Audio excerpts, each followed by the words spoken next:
ಬ್ರಹ್ಮ ತೇಜಸ್ಸಿನಿಂದ ನೀನು ಹೊರಗೆ ಶಾಪ ಕೊಟ್ಟೇನು? ಏನು ಶಾಪ ಕೊಡ್ತಾ? ಶಾಪ ಕೊಡ್ತಾ ನಿನ್ನ ಶಾಪ? ಏನೋ ಜನಿವಾರ? ಹೌದು, ಕಡ್ದು ಹಾಕಿದೆಯಲ್ಲ. ಹರಿದು ಹಾಕಿದೆ, ಅದು ಸಾಂಕೇತಿಕ. ನನ್ನ ಭಾಷೆಯಲ್ಲಿ ಜನಿವಾರ, ನಿನ್ನ ಭಾಷೆಯಲ್ಲಿ ಯಜ್ಞೋಪವೀತ. ಹೌದು, ಮುಚ್ಚಮ್ಮ. ಯಜ್ಞದಾರವನ್ನೇ ಜನಿವಾರ ಅಂತ ಅವರು ಹೇಳುದ. ನಾನು ಇಲ್ಲಿ ಬದುಕಿರುವಾಗಲೇ ನನ್ನನ್ನು ನೀನು ಕಡೆಗಣಿಸ್ತೀಯ ಅಂತ ಆದ್ರೆ ನಿನ್ನನ್ನು ಬಿಡುವುದಿಲ್ಲ. ನಾನು ಮಾಡಿರುವಂತಹ ಕಾರ್ಯವನ್ನು ಮನಗಂಡು ಶಾಪ ಕೊಡ್ತಾ ಇದೀಯ.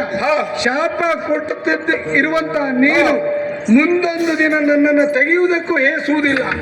ನಿನ್ನನ್ನು ಯಾವುದೇ ನಿನಗೆ ಯಾವುದೇ ಕಾರಣಕ್ಕೂ ನಿನ್ನನ್ನು ನಾನು ಬದುಕಲಿಕ್ಕೆ ಬಿಡುವುದಿಲ್ಲ. ಏನ್ ಮಾಡ್ತೀಯ? ಯಜ್ಞ ಪವಿತ್ರವನ್ನು ಹರಿಯುವುದರ ಬದಲು ನೀನು ಕುತ್ತಿಗೆಯನ್ನು ಹರಿಬಹುದಿತ್ತು, ಆದ್ರೆ ಬಿಟ್ಟಿದ್ದೇನೆ. ಯಾಕೆ? ಬಾಳಿ ಬದುಕಿಕೊಳ್ಳಲಿ ಎನ್ನುವುದಾಗಿ ಆಲೋಚನೆ ಮಾಡಿದ್ದೆ. ಹೌದಾ? ಈಗ ನೀನು ಶಾಪ ಕೊಡ್ತಾ ಇದ್ದೀಯ ಅಂತ ಆದ್ರೆ ಕ್ಷಣ ನನ್ನ ಮಂಗಳಪುರದಲ್ಲಿ ನೀನು ಬದುಕಲಿಕ್ಕಿಲ್ಲ. ಮಂಗಳ ತೇಜ ನೀನು ಮಂಗಳ ಅಂತ ಹೆಸರು ಹೇಳಿ ಅಪ್ಪನಿಗೆ ಧಿಕ್ಕಾರ ಹಾಕಬೇಕು. ಮಂಗಳ ತೇಜ, ಮಂಗಳ ತೇಜ, ಮಂಗಳ ತೇಜ.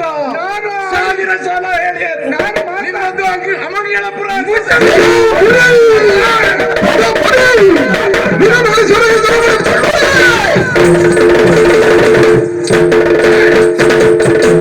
ಮಹಾರಾಜನಿಗೆ ಎದುರು ಮಾತನಾಡ್ತಾ ಇದೆಯಾ?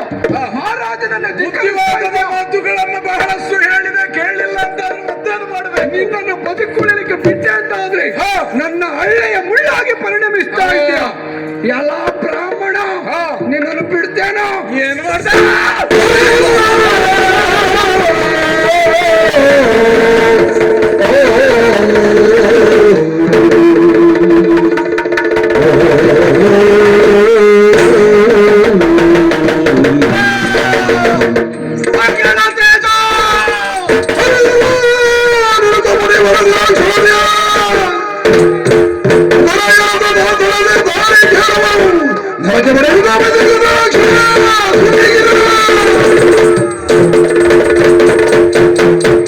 ಈ ಕಲ್ಪವೃಕ್ಷ ಫಲ ಏನಿದೆ ಈಶ್ವರನಿಂದ ದತ್ತವಾದದ್ದು, ಅದನ್ನೇ ನೆಲಕ್ಕೆ ಬಡಿದು ಪುಣ್ಯ ಸತ್ಯ ಆವಿರ್ಭಾವ ಆಗುವಂತಕ್ಕೆ